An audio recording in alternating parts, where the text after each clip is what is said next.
दिनारा में अजीत तिवारी के घर पर जो हमला हुआ, वहाँ की पुलिस 6 घंटे में वहां पे दोनों अभियुक्तों को गिरफ्तार कर लिया गया। जब उनका घर फूंका जा रहा था तो गोली पुलिस क्यों नहीं चलाई? आज आपको सीवान में AK-47 पे गोली क्यों चलाई? AK-47 चलाना लॉ एंड ऑर्डर में वर्जित है। जिसने चलाया वो उसी समय सस्पेंड हो गया। ऐसा रहता कि पुलिस कुछ भी करेगा, जेल नहीं जाएगा, ऐसी बात नहीं। जो गलती करते हैं उनपे हम लोग पुलिस विभाग तत्क्षण बिना किसी के निर्देश पर कार्रवाई करते हैं। लेकिन आपका थाना पुलिस आप लोगों का बात सुनने के लिए तैयार नहीं है।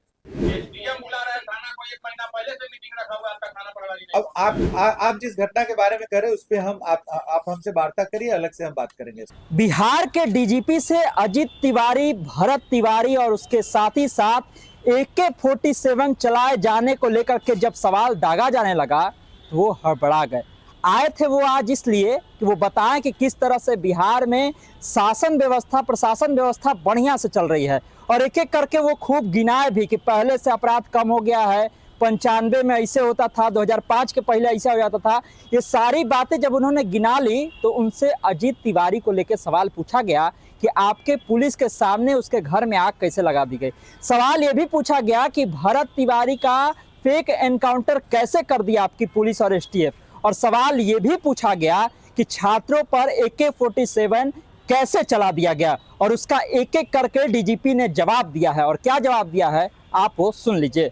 पुलिस ने अनुसंधान किया, जहां कहीं पुलिस का जो कार्य है वहां पे पूरा प्रावधान किया गया, पूरा चेक्स एंड बैलेंसेस है। तो जहां कहीं हमारा उसमें जिस पुलिसकर्मी ने एक्सेस बल का प्रयोग किया उसको हम लोगों ने गिरफ्तार किया, उस पर कांटरू किया है, और अन्य पुलिसकर्मियों पे जांच चल रहा है।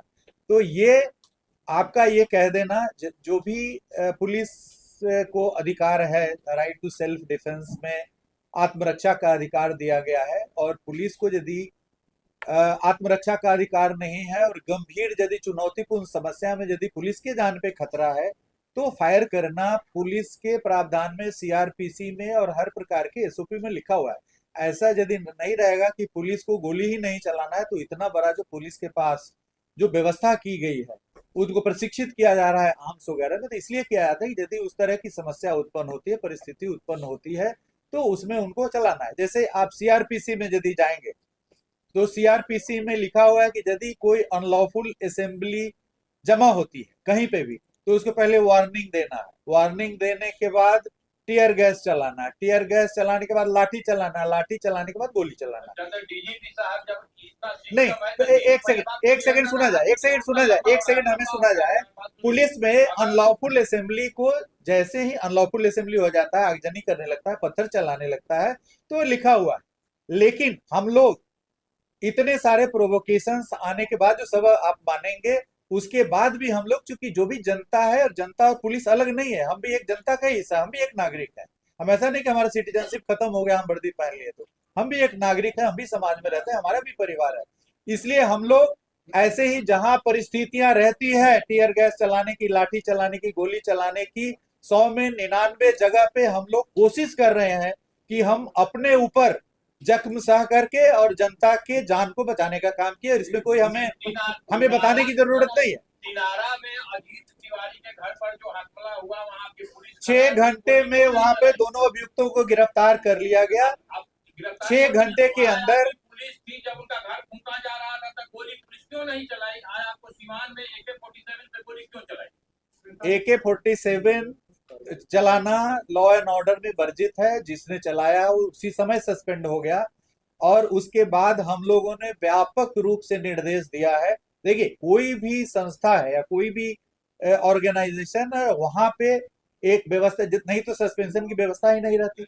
ऐसा रहता कि पुलिस कुछ भी करेगा, जेल नहीं जाएगा, ऐसी बात नहीं। जो गलती करते हैं उनपे हम लोग पुलिस विभाग तत्क्षण बिना किसी के निर्देश पर कार्रवाई करते हैं। 26 को आपको मसौढ़ी में एसडीएम के यहाँ थाना बुलाया जा रहा था, थाना की एसडीएम 2 घंटा बैठे रहे, बुलाते रहे, थाना प्रभारी वहां नहीं गए। देखिए, एक घटना के संबंध में आज ये जो एनुअल प्रेस कॉन्फ्रेंस है, मैं ये कहना चाहूंगा कि ये वार्षिक प्रेस ब्रीफिंग है। एक घटना पे, इंडिविजुअल घटना पे अभी आपका आमंत्रण है मेरे कार्यालय में, आप आइए, आपका एक घटना के बारे में हम जवाब देंगे। बट लेकिन आपका थाना पुलिस आप सुनने के लिए तैयार नहीं है। एसडीएम बुला रहा है थाना को, 1 महीना पहले से मीटिंग रखा हुआ है, आपका थाना प्रभारी नहीं। अब आप जिस घटना के बारे में कह रहे हैं उस पे हम आप हमसे वार्ता करिए, अलग से हम बात करेंगे इस पर आगे। थाना प्रभारी प्लीज नेक्स्ट आपका हो गया प्लीज। अन्य तो सुना आपने किस तरह से भरत तिवारी से लेकर अजीत तिवारी तक और पुलिस द्वारा AK-47 चलाए जाने को लेकर के जिस तरह से डीजीपी ने जवाब दिया है, उस जवाब को आपने सुना है। वो बता रहे थे कि जिसने भी AK-47 चलाया उसको छोड़ा नहीं जाएगा। और भरत तिवारी वाले मामले में ये कह रहे थे कि देखिए पुलिस को भी अपने आत्मरक्षा में गोली चलाना होता है, लेकिन उस मामले में जो कुछ भी हुआ है उस पर कार्रवाई हो रही है, उस पर जांच हो रही है। और अजीत तिवारी वाले मामले में भी बोलते हुए नजर आए कि देखिए तुरंत ही अपराध के थोड़ी देर के बाद ही उसकी गिरफ्तारी हो जाती है। मतलब तीनों ही मामलों पर उन्होंने खुल करके क्या कुछ कहा है हमने आपको सुनाया है। तमाम सारे अपडेट के लिए आप इसी तरह खबर पॉइंट से जुड़े रहिए। यूट्यूब पर देखकर हमारे चैनल को सब्सक्राइब कीजिए, फेसबुक को लाइक कीजिए। धन्यवाद, नमस्कार।